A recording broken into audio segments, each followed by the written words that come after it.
dapiton mo nako sa pag-abli. In this very familiar passage, John chapter 21. John chapter 21. Now, we all know that this is about the resurrection of the Lord Jesus Christ.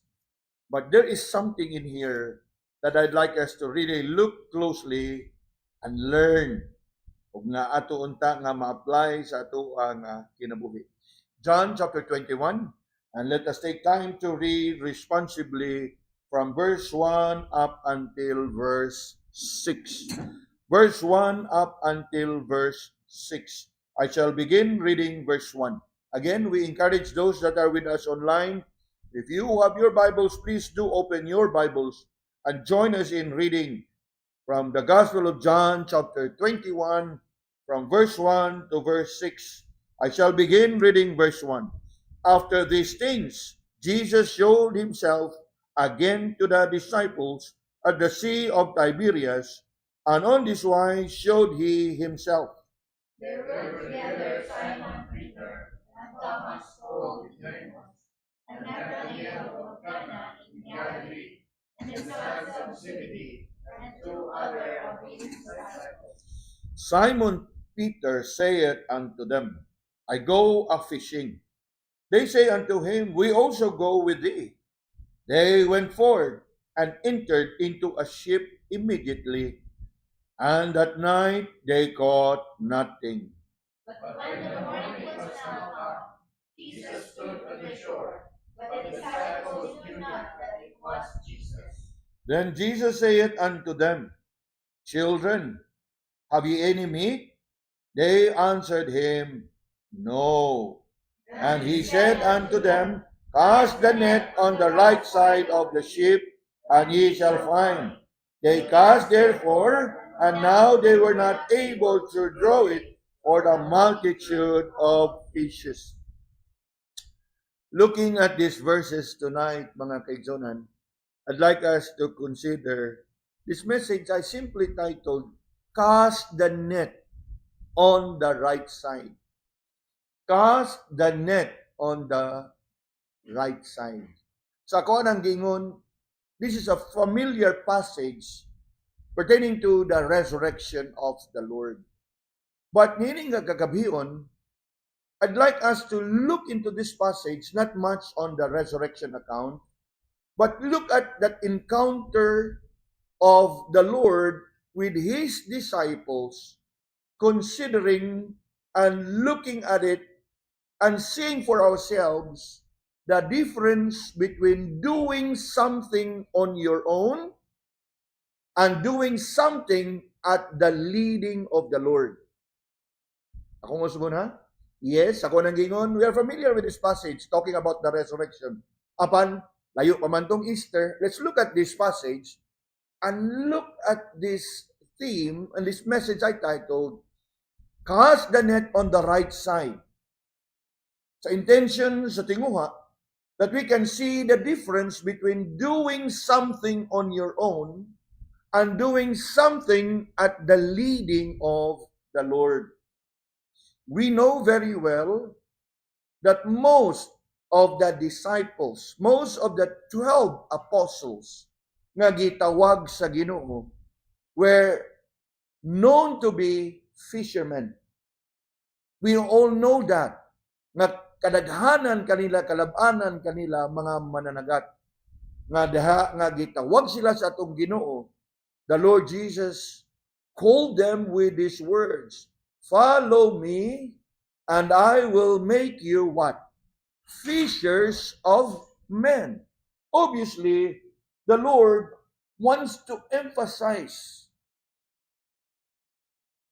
that calling of the Lord diha kanila from being fishermen, mga mananagat, He is now calling them to be fishers of men, meaning they will no longer chase and catch after fishes, but they will catch people or men, obviously in reference to the ministry of the gospel, that they are going to proclaim the gospel and win souls for the Lord Jesus Christ. But somehow, moments after the resurrection of the Lord, despite all the evidences nga magpamatuod nga nabanhaw og nabuhi pag-usab ang atong Ginoo, they seem to have that inclination and the tendency to go back to their old vocation. Mura ba og bisan pa man og napamatud-an gyud nila nga nabuhi pag-usab ang atong Ginoo, murag nagpakita silang kilimad-on nga murag ganahan silang mubalik sa ilahang karaan nga mga panginabuhian. Mura ba og ang ilahang interest na pukaw og balik nga nabanhaw na ang atong Ginoo, thank God. Unya, balik na lang tag pangisda. And that is what we are seeing here.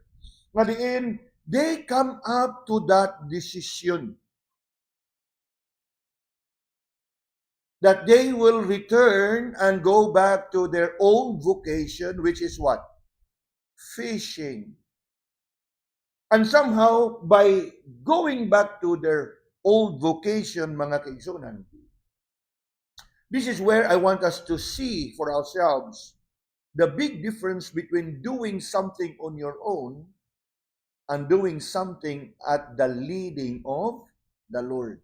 You know, mga kaigsunan, sa dihang nakadesider sila nga mubalik sila sa pagpangisda, walay daotan adto.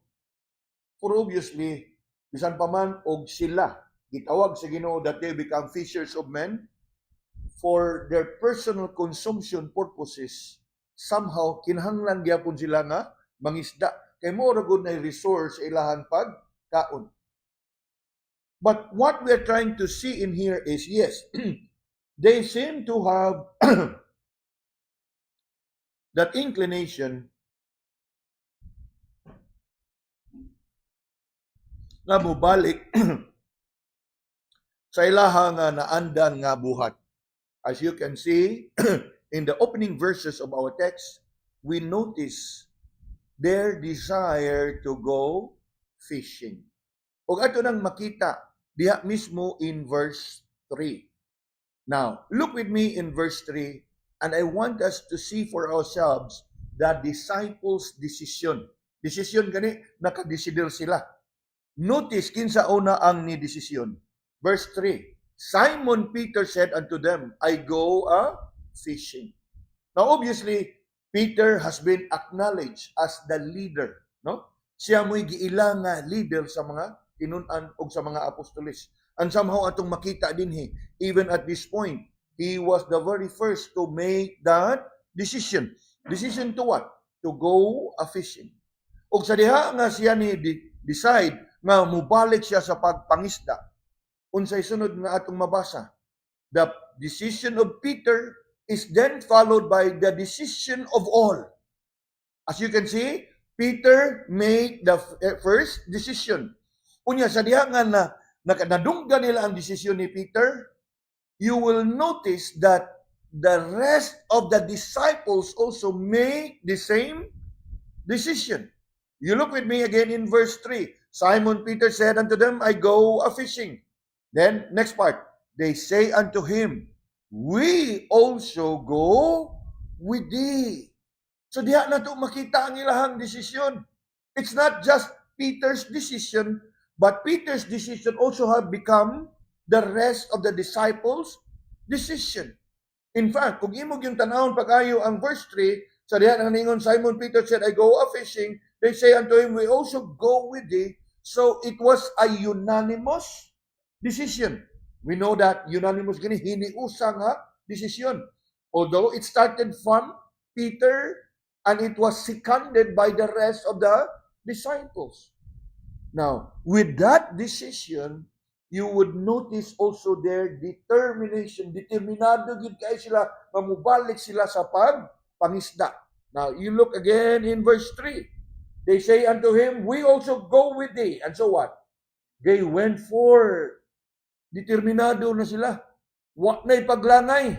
Tana, mangadto na ta. So I want us to see here the progression.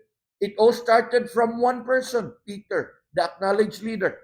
He first made the decision, and his decision was agreed upon by the rest of the disciples. And true indeed, we can see not only their decision, but also their determination to go back a-fishing. As you can see in the third part of verse 3, they went forth and what? Entered into a ship immediately. So diha, dayon. Immediately good. Diha, dayon. Meaning, wa sila maglangan. Now, this is very interesting. Kaya nga naman, kay naay mga panahon nga mura bitaw o magkabatuntag kahiusahan sa unsay gusto natong buhaton. Now, for example, o diha ka like for example atong mga igsoon sa care ministry, dula tag basketball. O sige manuwa ta, di ba? Dali kayo makabot ang kahiusahan. Apan dinhi, this is not just about going back or going for fishing, but there is something in here that serves as a very good lesson for us. Kay kung atong mahinumduman, kini sila mga tawhan na gitawag na gid sila sa Ginoo, that follow me and I will make you fishers of men.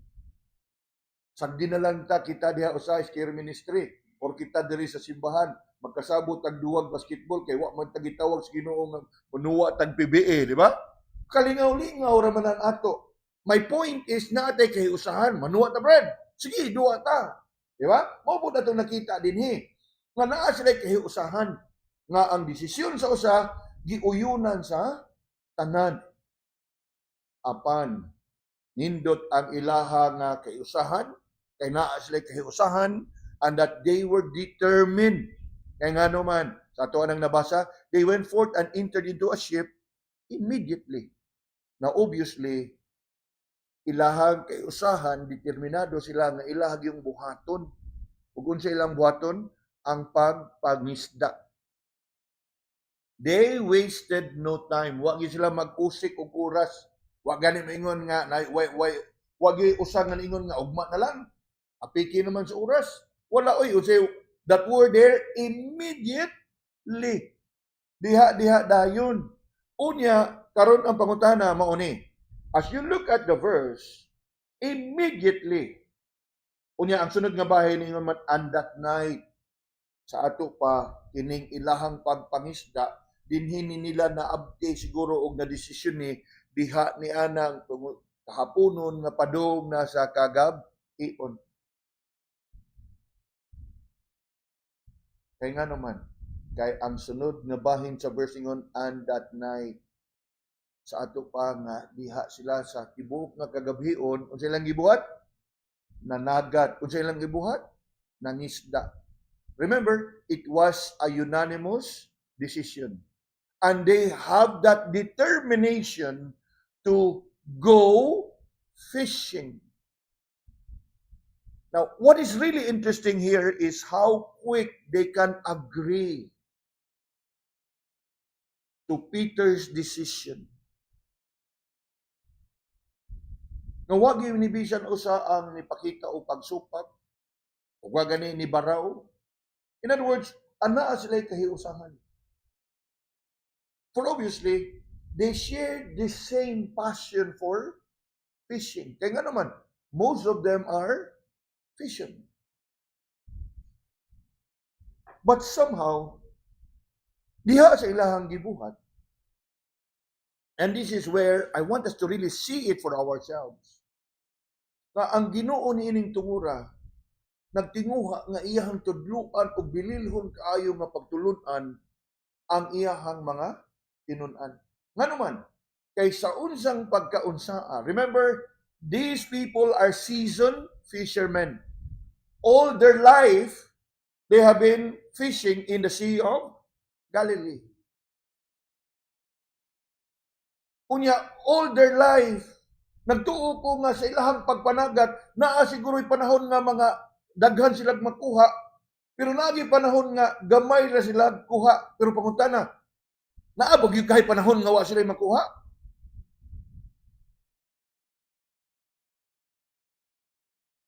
Do you follow? Now, ang amuang home province akong amahan dito sa Misamis Oriental, Initaw, is situated in between coastal area o bukid. Unya sa mga panahon nga taod-taod mangyugong na istambay anang lugar. Sa kada alas 3, alas 2 sa hapon, hinahinay namin dito adto sa kanang baybay. Abot nimo nga sa baybay mo tabang ng kaguyot anang ilahang sakayan nga madaan nimo maduso nimo sa punasan. Itsahan na lang dahil kag sa kakabo, mabarungoy man mga tamban, libre. Of course, ang imong pamantas kalibutan ganito. So, dalalapod ka dito kanang usa ka galon nga kanang colored water ba, coco water. Ato na lang tawgon nga ingon ana. Kanang tubig sa lubing nga di color, no? Di ra ba ginamawa og kanang suka ka di mawa.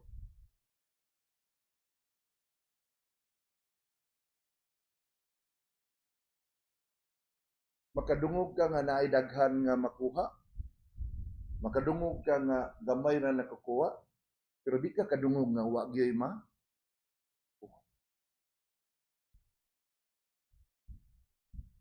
Sa pukot nimo. Mayingon gyud sila nga nihit. Wa kayo isda. Sabi pa kana it depends on season na kanang ngit-ngit yung kayo niya na po'y buwan mo. It matters. Pero imagine nimo the whole night, you are a seasoned fisherman nga wag yung kay makuha bisag usa.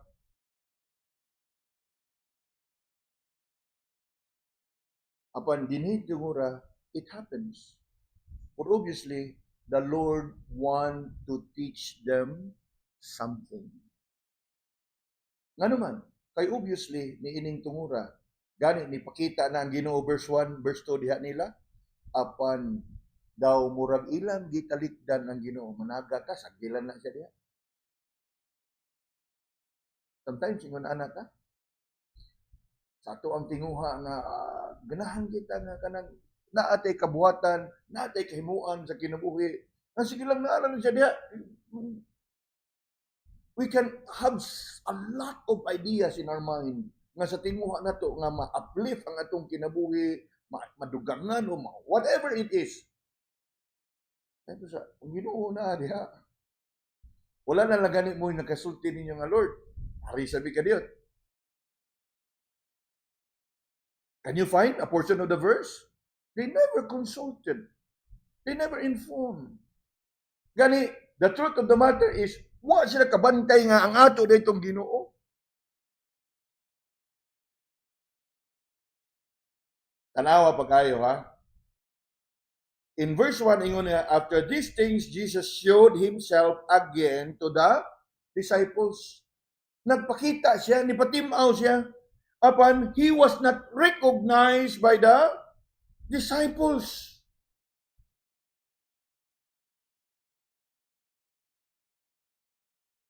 Ug tuod man, makita nato nindot kayo no, kay usahan sa ilahang desisyon. Let's go fishing. Kay usahan sa ilang determinasyon. That the whole night they went fishing. Apan, after all their unanimous decision, after all their determination, what is it that they have received?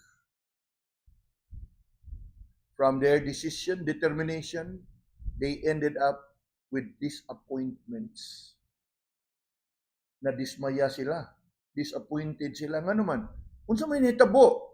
Last part of verse 3. Unsa may nitabo? And that night, what? What does the verse say? They caught nothing. What? You think about it. Kani mo na itong buhaton. Sige, naay kayo saan, determinado kay tantanan. Unya after all, zero imong makuha. And this is where I want us to see the difference between doing doing something on your own, apart from God, or even like making God as an afterthought.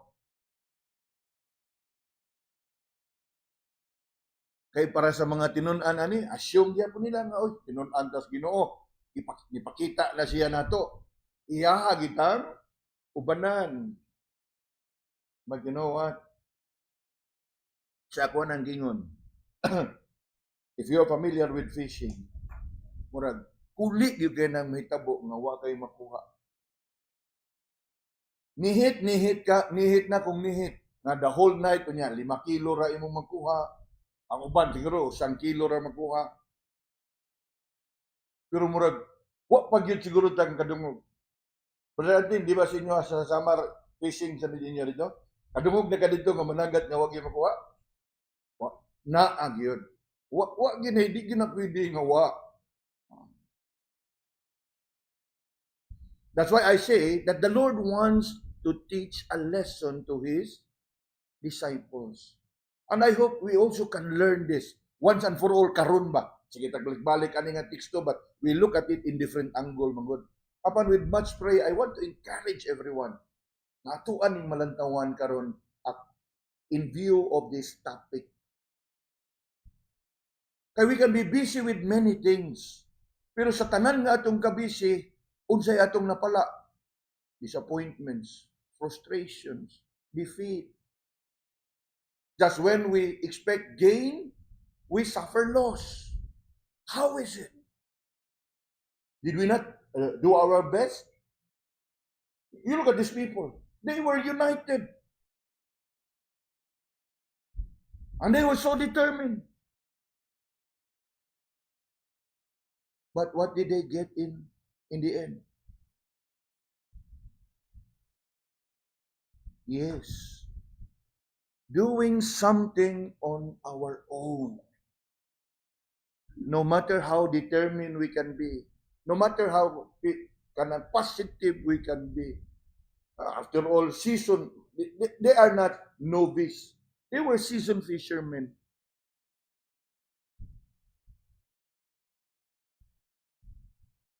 And obviously, pertaining to Sea of Galilee, ibaw sila og asan dapita diha ang daghan ng isda. And how is it this time that they haven't got not even one? Now, obvious kayo mga igsoon nga ang Ginoo naay katuyuan dinhi. He wants to teach them a lesson. A night that began with enthusiasm, with a concerted effort, with a unanimous decision nga mao ni atong buhaton, with that one heart of determination, they ended up in disappointment and defeat.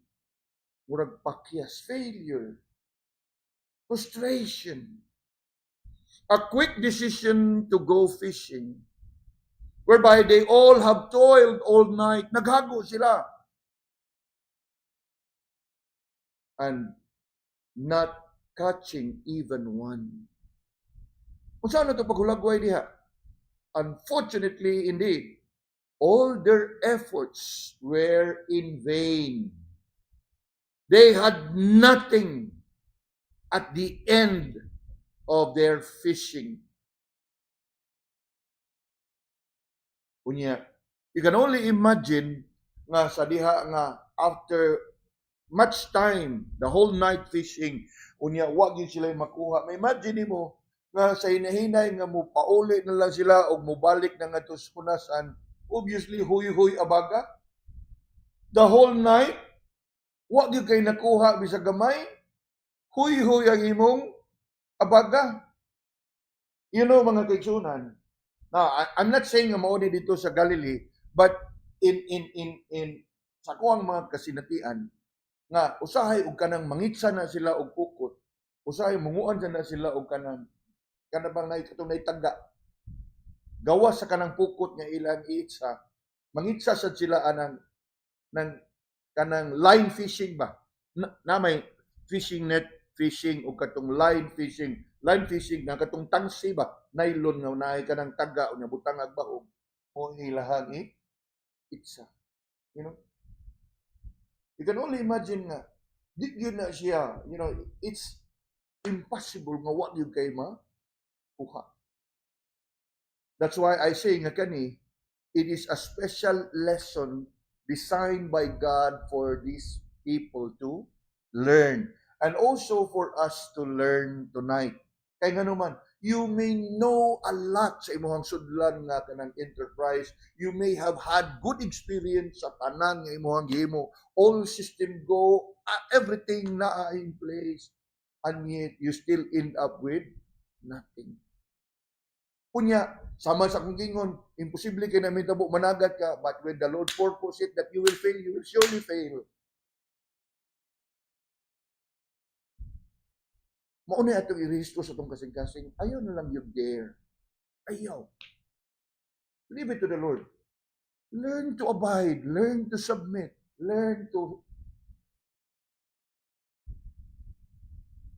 You look closely. Just in one verse, grabe ang ilang naiuguman. One verse verse 3 ha. Decision, determination, mag-expect ka nga kadaugan, pero unsa ilang nakabot, katapusan sa verse, wa na gipaabot sa sunod nga verse, oy, in one verse, failure.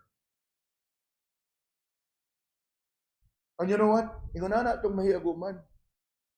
If we insist of doing things our way,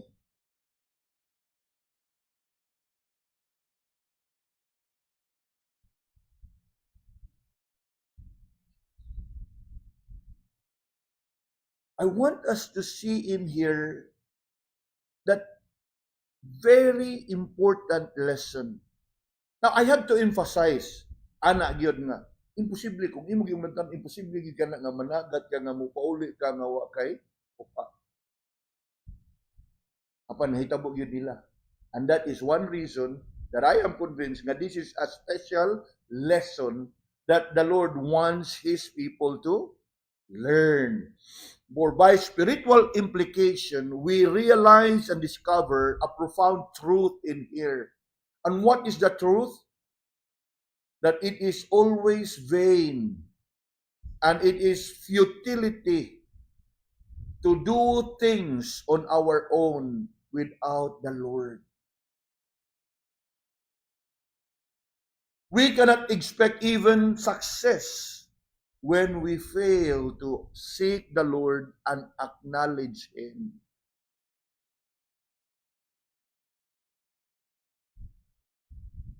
O kana would even become so clear and would even become so evident as we move on to consider verse 4 and verse 5. Nga naman, in verse 4 and verse 5, from the disciples' decision, we proceed to consider the Lord's deference. Now, dili difference, deference. Deference, D-E-F-E-R-E-N-C-E.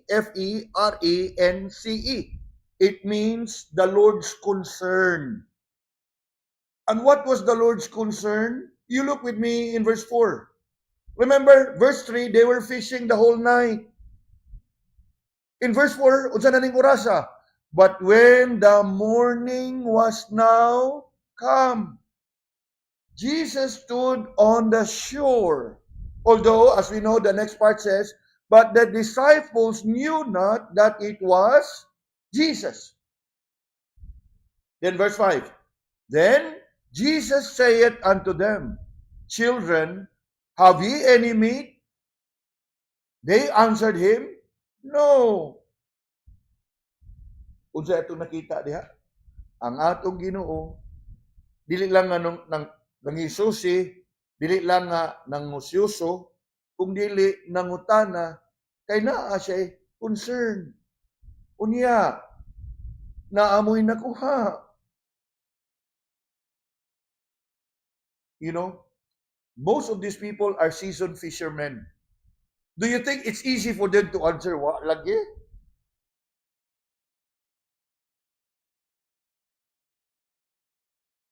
You know, imagine yourself, all these people are seasoned fishermen. Mas ako nang gingon,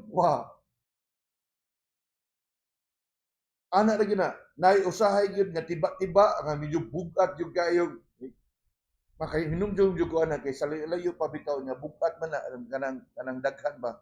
So mutabang lang gikang duso na tay uban sad nga dito sa gayo hikap-hikap lang ang katig pero wa gyud mangusog.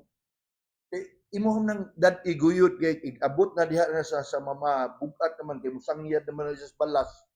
Bugat na siyang iduot niya imo mo gyud isaka dito kay adto man na dito maghabwa sila nya daghan na dayon kana mga kana bang mangumpra mga kanang moy musuroy kay ngadto magud ang isda isuroy mo na banyera baldi mga kanang sa mga kanang kabaryuhan ba. So nga ikaw pud nga mutabang og duso mo lagi to nga og ubay-ubay nga kuan ay tsahan lang ka. Gaan lang kada kanang Caltex ang bulinaw o barungoy, tambang, pagkalain-lain. Yang imo na lagi kuan lagi, ang imo lang kuan dito. Nasa kanang galon ba? Imagine how difficult it must have been to answer the Lord. Unya, naamoy nakuha. Kasi tubag. Oh, imagine ha? Imagine ha?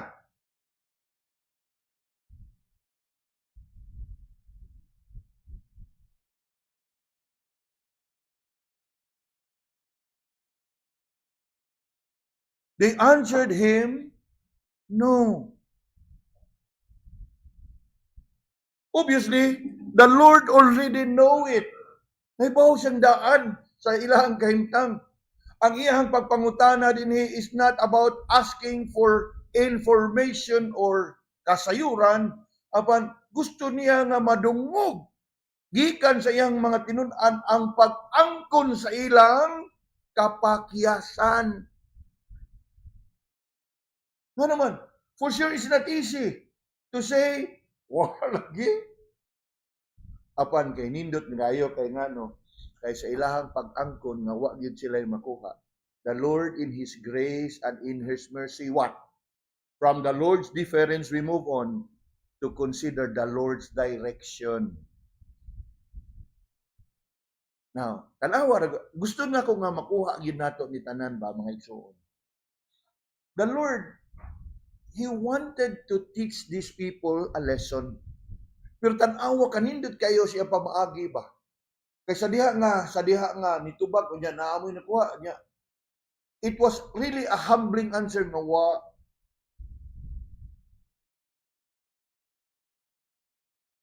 wala na niya gahini sa iyang oras nga wa man gud mo mangonsulta.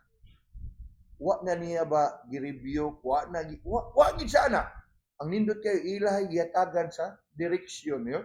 From the Lord's difference, He gave the Lord's direction. Kung sa iyang ihatag na direksyon, you look with me in verse 6. And He said unto them, cast the net on the right side of the ship, and ye shall find. Now this is mas interesting na kayo ni dinhi mga igsoon. Nga naman, kaysa human gimando sa atong Ginoo, cast the net on the right side of the ship, and ye shall find. Tuod man, they cast therefore, and now they were not able to draw it for the multitude of fishes. Now, muhunong tagkadiyot ha. I know, familiar kay ta aning nga verse, pero ang ato magong mga focus ato mga previous, I think dili pa dugay ato ning gipamalandungan, but ang atong focus is on resurrection and is on the Lord's provision. But I want us to look at this passage tonight by really looking at the Lord's direction. Nga naman, because there is something really interesting here. Kung atong hinumduman, gikan sila slawod, tibuok gabi wa sila na kuha. Karon di lang sila na itungura. Obviously, di sila na itungura. Obviously, duol-duol na sila na sa baybayon in the morning. On what makes us really sure nga duol-duol? Kadungog na gud sila tingog sa Ginoo. Kuha, karon ang pangutana. Kung ikaw eksperto nga mananagat, do you think na naiisda diha kay tuwa dito sa laut? Do you follow? Do you think mas naiisda diha sa mabaw kay tuwa sa laut? Diha na lang unta sila kanunay managat sa di ba? Yes. You look at it. Again, atong gipadaplit ang resurrection, atong tan-aw ni siya in view sa topic na atong gisgutan. Ganiha, doing something on your own, karon doing something with the Lord's direction. Gani, it was really a humbling experience. Kaya nga itong ginawa na gani mo gahin nga, wa maguno mong konsulta, dawa yun mo. Mahay lang mo. Wa, oy, grasya sa Ginoo yun. Iitsa diha. Unya, maulagi, kung imong lantahon, diin na silang dapita, dool na lang sila sa mama. Kaya nga naman, una sa tanan, makadungog na gud sila sa atong Ginoo. So, maingon lang nato, og naanad tas dagat siguro, mga dili na lang sawak, ang tubig, o siguro, dili na lang, kaya nga naman, magdungog na gud sila. But what makes it really interesting is here, the fact that they can hear the voice of the Lord, though at this time we read in verse 4, they have not recognized Him yet, but they have listened to His word and obey Him. Wa na sila mangutana nga, grabe ha, gikan Miss Loud, wa, unsa pa ka diri? Does it make sense? That is one thing. What else? The fact that they can hear the voice of the Lord would tell us that they are very near the shore. Mabaw na lang gito. Unya, how can you expect to catch fishes on shallow waters? That is one. Ikaduha, interesting pag yung kayo, kaya nga itong Ginoo ningon, cast the net on the right. Now, siguro, moingon ta, kung saan man naas tuo. Actually, whether you cast it on the left or the right, it doesn't matter. Ang nakanindot lang kay giklaro gyud sa Ginoo nga cast on the right, unya imong gituman ang iyahang kamanduan. Ngano man, unsa may gilapdon sa imong sakayan be?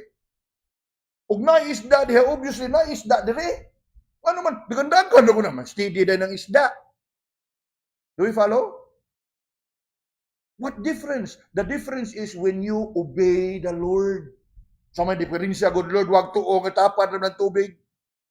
Ang lindot niya kung imog yung sundon ang kamanduan sa kay kita usay mamili man ta. O unsay atong sundon, unsay atong tumanon, unsay dili.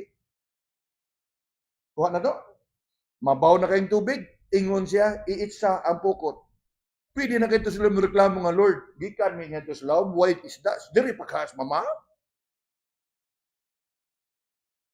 Are we following? Yeah, ako gining i-expound ninyo mga igsoon kay naa ta diri dapit ka mo struggle. Daghan kay tang nahibaw-an sa kamatuoran sa pulong sa Ginoo, but we are not ready to obey. Daghan na tang nasayran sa kamatuoran sa pulong sa Ginoo, pero magtuman gyapon ta kadto. Kung sa gingon, wa, tuo, wa, right side, right, tuo. Kunya mingon, gingnan di kag tuo, hay Lord, wag tuo maura na kay ta. Unsa kalapda imong kuan, roro, barko, na ang tubig na ara diha, sakayan na gudto. Sa ato pag naisda diha, labanglak gina, di ba? You follow? Unsa na ko na gilapdon na ng sakayan? Kunya ang isda gadaga magluto, magpir. Ug na diha na apo diri. You see the point now? And yet, you know, mga kaigsunan, ang gustong gud sa Ginoo nga ato gi siyang sundon, subay gyud sa iyahang mando. I chose to sing that hymn kaganiya in view nini, no? What He says we will do. Where He sends we will go. Only trust and obey. Sa pag-ingon niya doon sa mama, butang ta diri sa hawak lang tubig, i-itch ang pukot niya, Lord, naon sa ka? Sa ostibok gabi, may dito sa loud. Wa, dinhi pa ka? But they chose to obey. They chose to trust the Lord. Unya, kinaam ng direktiba, o sa direktiba, there is tuo. You know, this is really interesting. Nga naman, there are times that the Lord really wanted to be very specific and very particular in His instruction na kinahanglan atong sundon.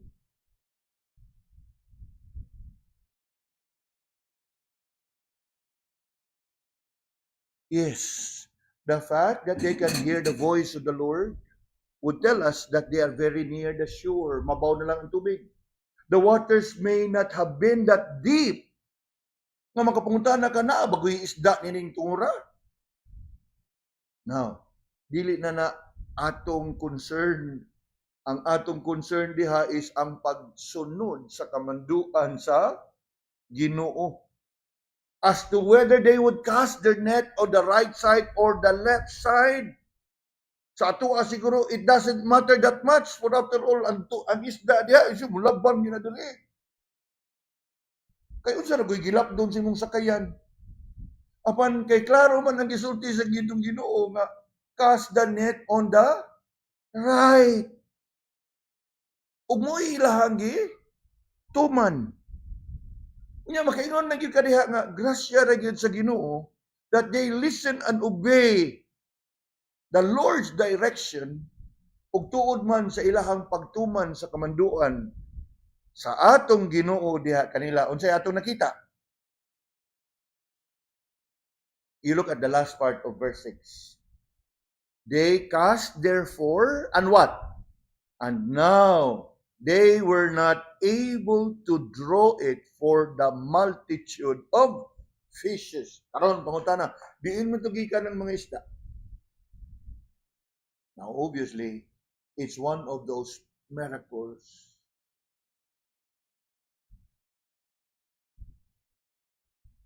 You know mga kaibigan, mo ni atong gikanta bitaw na. Kung ato lang yung sundon ug tumanaw ng Ginoo, there shall be what? Showers of nga kung ato bang lantawon, yano og simple ra kayo ang pangayo sa Ginoo nato.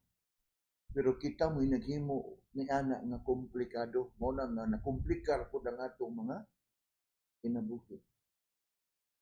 If only we can commit ourselves to living our lives trusting Him, obeying Him, trusting Him, obeying Him, trusting Him, obeying Him. Wow, kaya rin yun sa kinabuhi.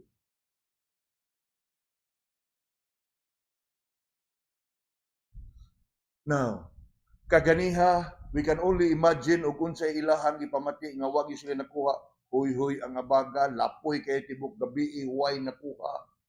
Diba? Nya siya diyang gipangutana, o nya, naa, wa lagi, o nya, all of a sudden, karon nahitabo ni, I am sure hugyaw ang tanan, nangabuhi ang tanan. Di ba? Ang kalapoy o nga kapoy, nag-abot siguro sa ilahang duka, kay tibok gabi ito sa laod, karon sa ilahang nadawat na panalangin, natabunan sa kalipay o kadasig. Mano man, diaw mo na. You look at verse 6 again. They cast therefore, and now they were not able to draw it for the multitude of fishes.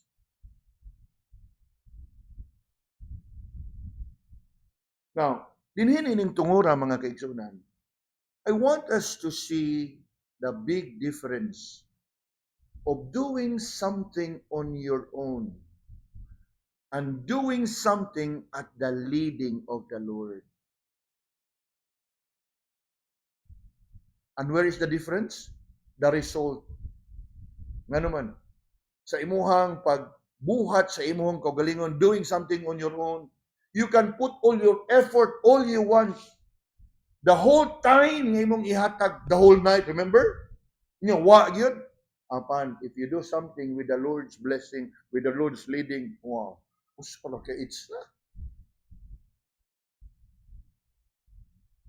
that is where we can see the big difference in the result. Doing something on your own, you are surely on your own. And what can you expect? Nothing. But we do things with God's leading, with God's direction, and more so with God's blessing. Wow. Awas-awas. Unsa pagka-awas-awas, di na nila maguyod o mabira ang bukod. Wow. That is indeed showers of blessing. So, sa ato ang paglantaw ni tungura mga kaigsunan, I hope nga ato ang nalantawan ba, o maatog yung kapanaminan ba, that we can realize three things. Una, the futility of your labors apart from God. Bisan pag imong ihatag ang imong pinaka-the best, ang tanan nga imong kaalam o tanan nga imong kibalo. Remember these people? They are seasoned fishermen. And how is it that they cannot catch not even one? The futility of our labors apart from God. Ikaduha, the fruitfulness of our labors under God's direction. Kana bitang imo lang yung tumanon. Unsa man imong gibot ay ano? Subay og uyon sa kabubuton sa Ginoo. Adi gyud ka mapakyas. Kay dili gyud ka pakyason sa Ginoo. Kay ang ihagong katuyuan ang imong gibuhat. Ang ihagong kabubuton mo yung imong tuman. The futility of our labors apart from God, the fruitfulness of our labors under God's direction. Ikatulo mga igsoon, the fullness of joy in our labors for God. Na-imagine nimo ganiha ato magyong gisubay sa tibok nga kagabhion unya wa kay nakuha padong na kamo balik sa mama lapoy kapoy. Upon all of a sudden, the Lord gave you that direction and you chose to obey God's direction, nagmabungahon, fruitful. And obviously, that fruitfulness have resulted to the fullness of joy diha sa iyahang mga tinun-an.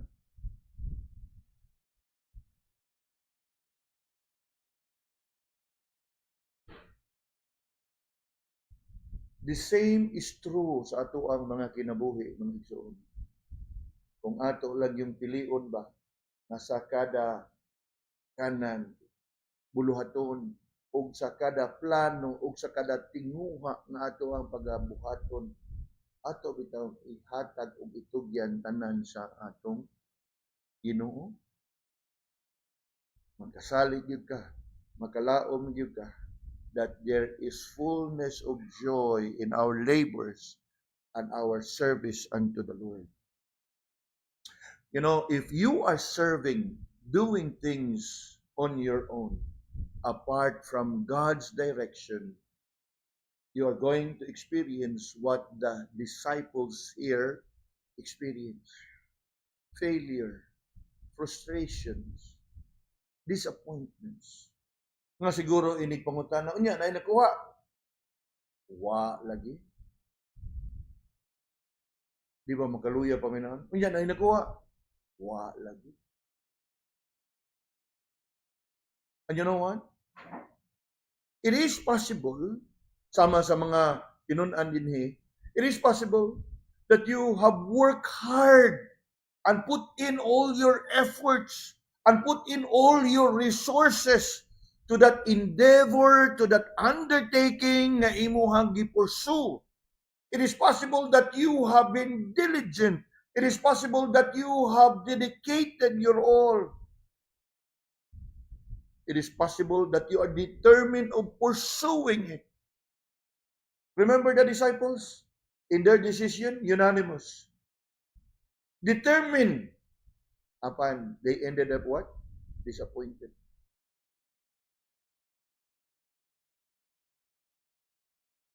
True.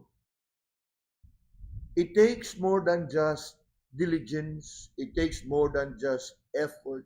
It takes more than just sacrifice. Pinaka-importante yun diha mga igsoon that you are pursuing it with God's leading, with God's guidance. Kaya diha o diha lamang makasalig o makalaom ka nga magmubungahon ang imuhang mga paghago. That as we reflect upon the disciples' experience here in our text, and the difference between their success and their failure was their obedience to God's direction. Remember, verse 3, the whole night they were fishing, but they caught nothing. Verse 4, 5, and 6, sa usa ka pamilok, Kaingon na untag yun sila nga manghipos. Hay sa ilaha ang mga pukot. Karon maglisod na sila o pagbira sa kadaghan sa isda nga ilahang na kuha. Where is the difference? And what is the difference?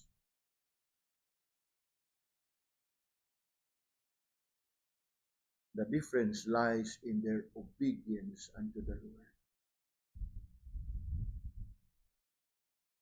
Nga kung ugaling klaro diha sa paggiya sa Ginoo na ayaw buhata og pilion gid nimo nga dili. Praise God. Og sa mga panahon nga ingon nga buhata og imog yung gibuhat. Praise God. Unya there are times nga God's leading can be very, very specific. Sama ani, cast the net on the right. That is very specific. And sometimes we can play smart. Kaya lagi mingon nga, kung sa may kalain nagwag tuo nga sumpay raming tubig. No. You can never outwit God. You can never argue with God. Huwag ikumong ato lang yung sundon o tumanon ang iyahang kasubuan. Huwag ikumong atong tumanon ang iyahang kabubuton. Kaysa ato pag yung i-challenge, in the end, ato pag yung i-justify atong kagalingon, and then we would reason out before the Lord. What na? Kapoy na yung kayo ng istorya ha. What ginanda na? Remember, I think last week we studied also from the book of Numbers. Their delayed obedience. Nga permiro magdumili silang sod sa promised land. Unya karon nga nagbaw sila nasukong ino, dali-dali na sila. Awa na inada ang ilahang pagtuman. Same here. Labaw pa siguro kung ang mga tinunan ini pag-ingon, cast on the net, ikaw na lang, Lord. Kapoy yung nagaimi. Labaw, wag sila kuha.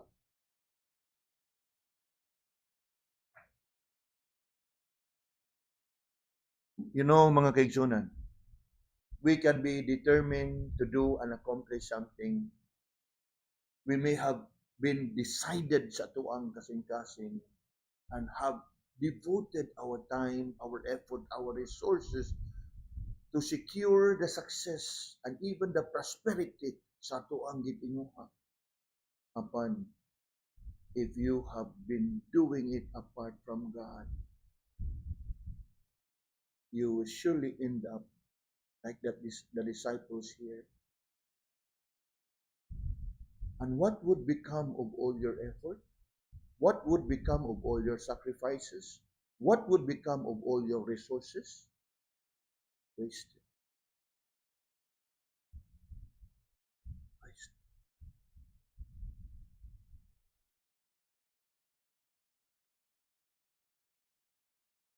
That it is best for us to learn. And what is it that we must learn from here? Obedience.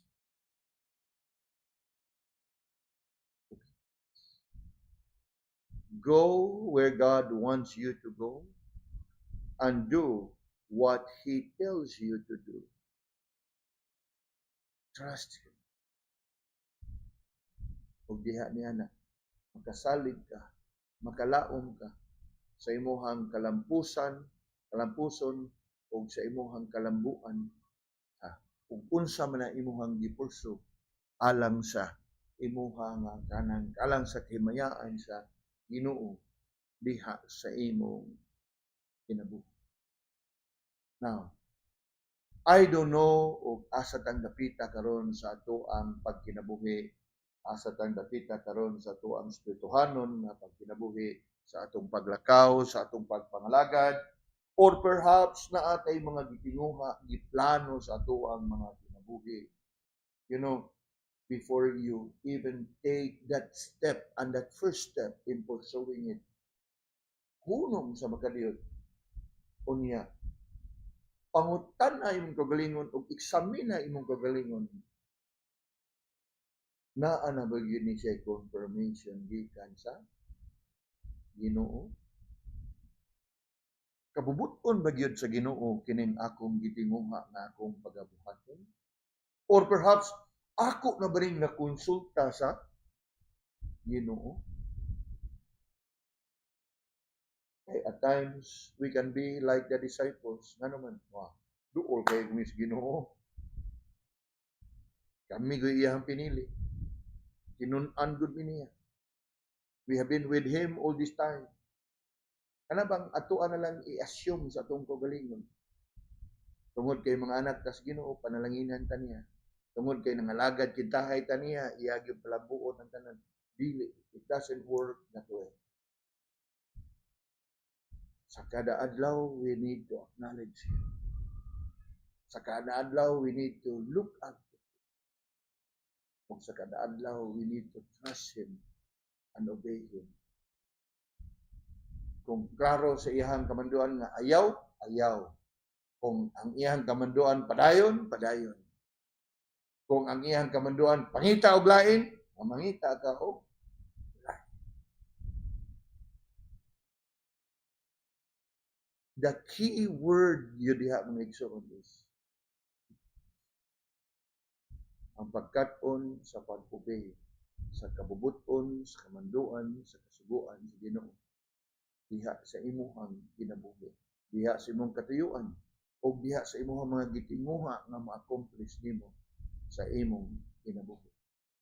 And it applies even sa ato ang pagpamahalagad sa Ginoo. You know, it's not just about committing yourself to serving the Lord.